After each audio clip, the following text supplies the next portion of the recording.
Hello there! Welcome back sa ating YouTube channel. If you are new sa ating YouTube channel, please consider subscribing, liking, and sharing our video for more of this.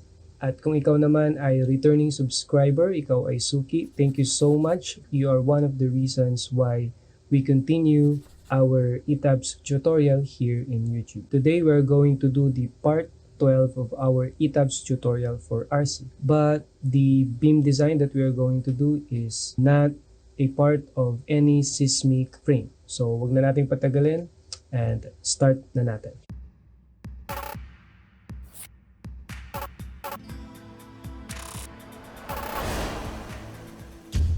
Okay, so unang-unang gagawin natin is, again, we analyze our model. Okay, we run analysis and then we check our run log. Makikita natin dyan na wala tayong problema. So we can proceed now to our design. Then punta tayo sa concrete frame. Check natin yung load combinations natin kung nailagay na. Ayan, nasa kanan. And then we go to design again, concrete frame, and we start design or check. Okay, so yung mga number dyan na nakikita natin ay yung ating mga AS. Okay, yung area of steel na required sa atin para sa ating mga frames, or sa ating frame I should say. And if you're going to check our model, okay, mukha namang wala tayong problema. Okay, but we can double check that. Okay, here, verify all members passed. So check natin kung pasado ba lahat ng ating members. So we can see here that all concrete frames pass the design check. So we click OK. And now we go here in our plan view tab or window. And then we click design, concrete frame. Tapos display design info. So i-display natin yung design output natin, yung longitudinal reinforcing.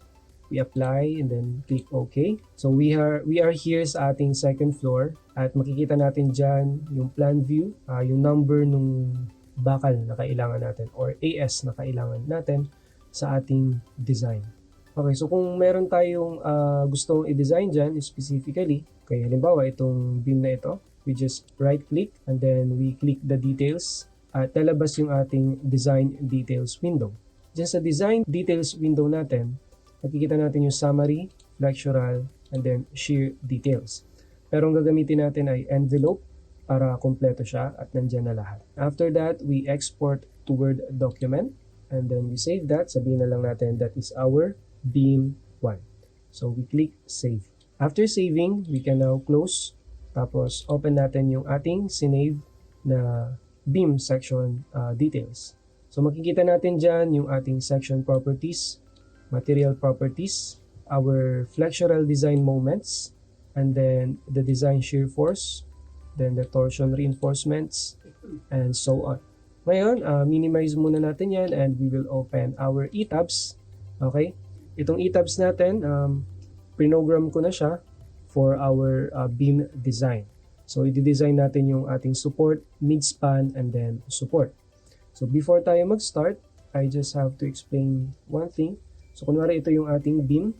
Yung ating mga software, yung left side ng ating section, tawag nila dyan ay I, and then yung right side ay J. So makikita natin mamaya dyan, we are going to input moments sa end I, moments sa end J.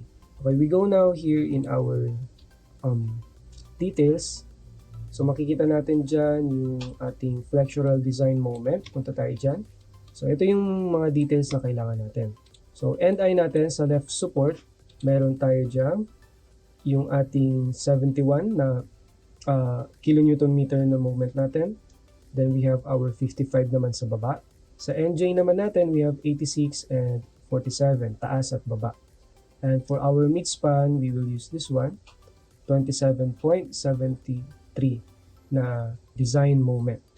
So yung mga yan ay nauna ko nang in-input, kinopy-paste ko lang dito sa ating Mathcad.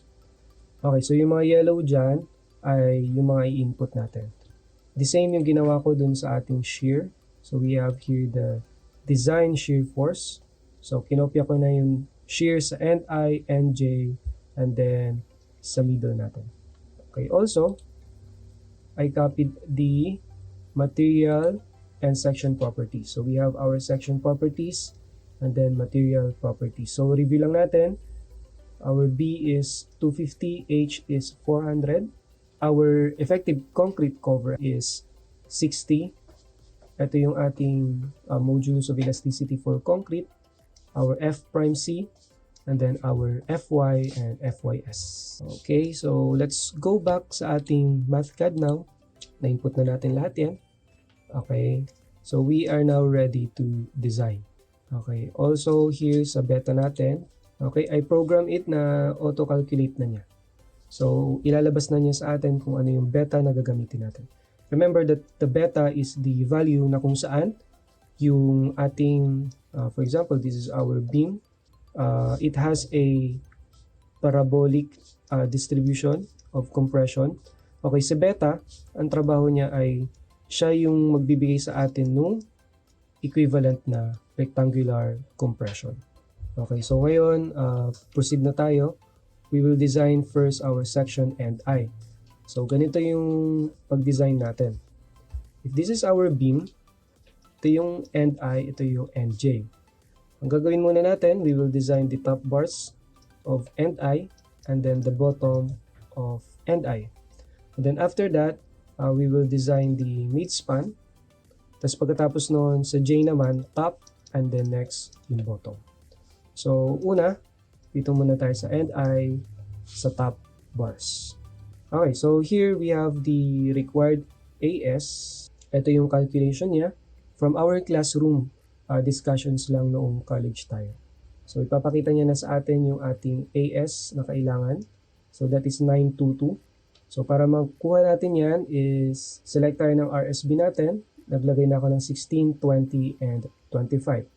And then nakaprogram na iyan, okay, para ilabas niya kung ilang pieces yung kailangan natin. Okay, and that is here. So tinago na natin yan. And then we will proceed, okay, dito sa ating assignment ng RSB. So mas maganda, no? Dito na lang muna tayo sa 20 mm. Try natin. So we are required to select 3 pieces or provide 3 pieces. So dito, lagay lang natin 3 na 20 mm. So 3, kasi single layer lang tayo. Try natin ang single layer. So ito yung itsura niyan. Since top bars pa yung inaayos natin, so ito yung tatlong 20 mm. Okay, so check natin kung pasok ba yung ating spacing. So auto calculation, binigay niya sa atin 45 mm. Chinek niya, it is okay. So wala tayong problema. Ngayon, we will provide 3 na 20 mm diameter RSB sa top. Check natin if our AS ay pumasa. Okay, so our AS provided is 3 na 20 mm and that is 942 mm square. And we check if the provided is adequate and it says okay. So ibig sabihin AS provided is greater than the AS required. Okay, now we check for steel ratio. So this is now the actual steel ratio. Yung AS natin dyan is yung na-provide na natin andito sa itaas. And this should not exceed 0.025 kapag tayo ay nasa zone 4. From our auto calculation, check na niya if mag-yield yung steel natin. And it says steel yields, so okay tayo. And now we proceed to checking of our ductility. So our A, okay, yan yung ating stress block. So it is 58.922. Okay, tapos may iba pa tayong mga parameters na chine-check. Yung ating distance from topmost fiber to the neutral axis. So if we can still remember, no? If this is our beam, ito yung NA natin. So this is the topmost fiber. And then this is our C. Okay. And then we have our tensile strain to check if section is ductile. We also have here the tensile strain from our section 4 to 1.2.2.1 of our NSCP. And then we have our phi here, auto-calculated na rin siya, our strength reduction factor. So it is 0.9, ibig sabihin tension control tayo, ayan yung gusto natin. Okay, para ma-ensure natin, no, na ductile talaga yung ating failure. So pakita ko lang yung auto-calculation ng ating strength reduction factor. So from our classroom discussions lang din ng college, Ayan ay mahanap natin sa table 421.2.2 ng ating NSCP. So remember, no, pag 0.9, tension controlled. Pag 0.65, we have compression. And then otherwise, we have the transition. Okay, so close na natin yon. And then now we can proceed to our theoretical moment capacity at end I sa top. Okay, so yun ay binigay lang sa atin ng AS times FY times D minus A over 2. So yung AS natin dyan, yung na-provide natin, FY natin, yung yield strength ng ating steel, our D, and then yung A natin at end I sa top, ayan, divided by 2. So binigay niya sa atin ay 80.486. And now, after that, we will multiply this value to our phi, and phi times M, N, and I. So, ito yan. And binigyan niya sa atin ay 72.437. So, meaning this is our usable flexural strength of the member. And now, auto calculation, check niya kung safe ba. So, pinakita niya dito, safe yung ating section. Okay, so next, after that, makikita na natin, no, na we have provided 3 na 20 mm diameter bar dun sa ating top. Ngayon, hanapin natin yung nasa bottom. Okay. So, eto na ngayon yan. Design at section end I bottom. Okay, so, same pa rin. Okay. Check natin yung ating AS required. Tapos, mag-provide tayo ng ating AS. So, may pagpipilian ulit, 16, 20, 25. So, stick tayo sa 20 mm para pare-pareho. So, here we are asked to provide 3 pieces. So, input lang natin. We will use 3 na 20 mm diameter. 1 layer lang yan ulit. So, check natin kung pasok sa banga. Okay, so here we have our spacing ng 20 mm. So, 45 mm yung spacing. So, wala tayong problema. Okay daw. And then, our AS provided, we provided 3 20 mm diameter, and that is okay. So, ibig sabihin, we provided greater than the required. Now, check natin yung ating steel ratio. So, this is the actual steel ratio naman dun sa bottom natin. So, that is 0.011, same. And, meaning, our steel will yield. Okay, yun yung binigay niya sa atin. After that, we check the capacity naman na nung bottom natin. We have our theoretical moment. Multiply natin yan dun sa ating phi. So, magkakaroon tayo ngayon ng usable natin na 72.437. And it is safe. Tapos, ang isang i-check natin, itong nasa baba, half moment. Okay, that is from section 418. Okay, ibig sabihin, dapat, yung moment natin, okay, dito sa taas, MU sa top. Okay, tapos meron tayong MU sa bottom. Okay, ibig sabihin, pag kinuha natin yung kalahati ni MU sa top, dapat yung MU natin sa bottom, mas malaki siya. So, ibig sabihin, MU sa bottom is greater than the half of MU sa top. So, ayan yung nire-require sa atin ng code. Okay, kung ayaw mo naman na i-compute, okay, pwede naman mag-provide ng at least dalawang bakal doon sa baba. So, better to be sure, di ba? So, let us na-check natin. And yung pre-provide natin ay okay siya. Lagay lang natin dito yung ating detail dun sa end I natin. So, we provided 3 20 mm diameter dun sa ating top. And then, 3 na 20 mm diameter dun sa ating baba. So, we are now done with section end I. So, we will now proceed dun sa ating midspan. Okay, so section midspan natin. Again, same lang yung process. We get the required AS, okay, at midspan. Then we provide the RSB na kailangan natin. So again, we stick with 20 mm. So we will provide here 2 pieces. Ayan, so 1.083 sabi niya. Okay, and then after that, input lang ulit natin yung details natin. Dalawang 20 mm. Okay, dalawa yan, 20 mm. So spacing natin, 110 mm, and that is okay. And then we check if the provided area of steel is greater than the required. So our AS provided is 2 na 20 mm and lumalabas dito na okay tayo. So it is greater. So ngayon, dahil nasa midspan na tayo, we are going to check for the minimum steal percentage. Okay, so our minimum steal percentage from our section 409.6.1.2 and 418.6.3.1 of our NSCP 2015. Okay, so it was already programmed in our auto calculation. So ayan siya. Okay, after that, we will check our steal ratio. This is the actual steal ratio sa mid natin. Okay, if pasok ba tayo dun sa ating parameter. Yung AS natin dyan, ang ilalagay natin yung provided natin sa midspan. And then we check the steal will yield. So walang problema. Tuloy-tuloy yung design natin. Okay, since we are in the midspan, we are going to check for the AS minimum and AS maximum.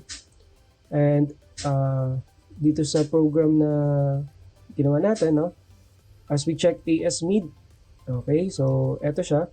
If our AS provided is greater than the minimum, we will use the provided.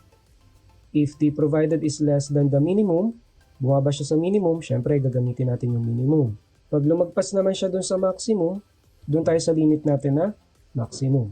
Okay, and then if it is less than the maximum, we will use the AS provided. So parang gato lang yan.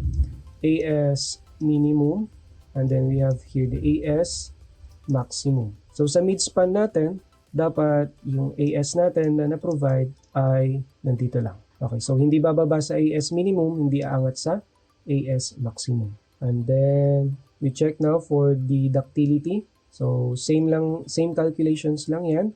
And kita natin, no, reduction factor natin is 0.9. So ibig sabihin, tension control tayo. We like that, no? Tension control. Next, the theoretical capacity at midspan, binigay sa atin is 55. We multiply that to our reduction factor. So we will have here 49.819. So that is flexural strength ng midspan natin. And upon checking, we have a safe midspan section. Okay, so lagay na natin, no? Gumamit tayo ng dalawang 20 mm diameter RSB bottom at midspan. So after na natin ma-design yung midspan natin, punta na tayo sa section end J. So para lang ma-recall natin, dun sa end I natin, we provided 3. Okay, dun sa mid natin, we provided 2. So this is 320 mm. We have 2 na 20 mm. And then dito sa J natin, we will check kung ano yung kailangan natin. So dun sa end J natin, same lang yan sa end I. So kung ano yung ginawa natin, same lang din. So we have the AS required.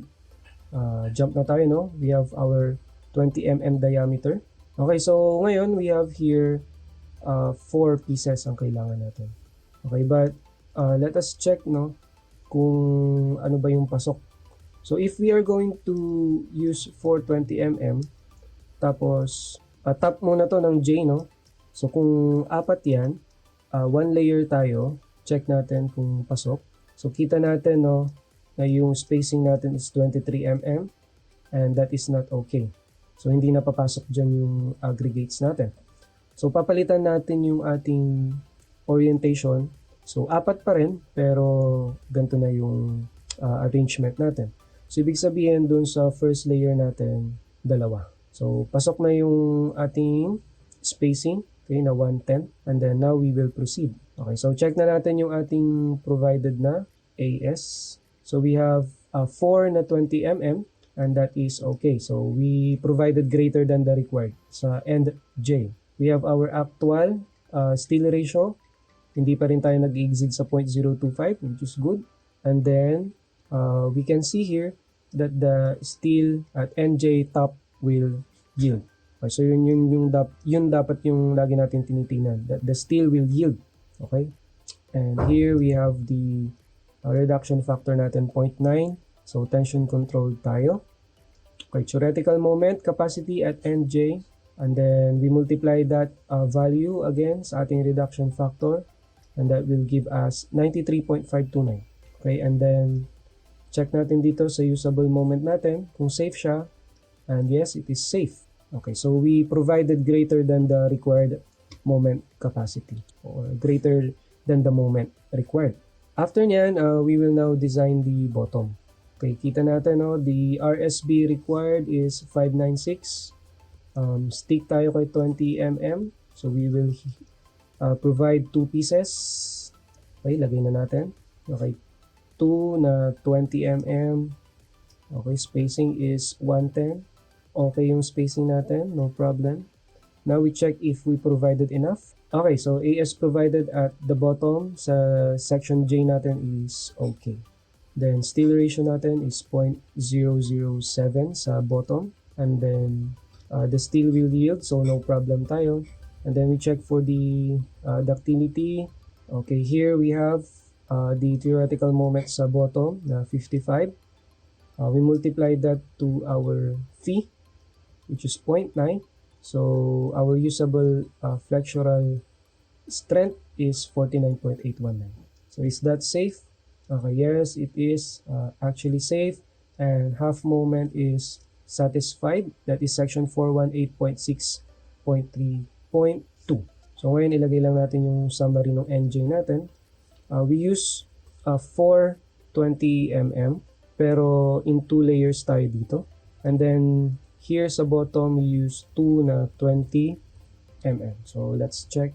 Then after that, we can now write the summary of our flexural design. So kanina, we provided actually 3 na 20 mm diameter sa taas, and then tatlo din na 20 mm diameter. Sa midspan, we provided 2 20 mm. So dito sa taas, maglalagay lang din tayo dyan ng dalawa. Okay, so hanger natin. Then sa NJ natin, we actually needed 4 na 20 mm, and then that is actually in 2 layers. And finally, yung baba natin, we provided 2 na 20 mm diameter. Okay, so basically, that's it. That's how we use ETABS and Mathcad in our beam flexure design. So I hope may natutunan kayo in our video today. If nandito ka pa rin, you're still watching, thank you so much, and see you next week.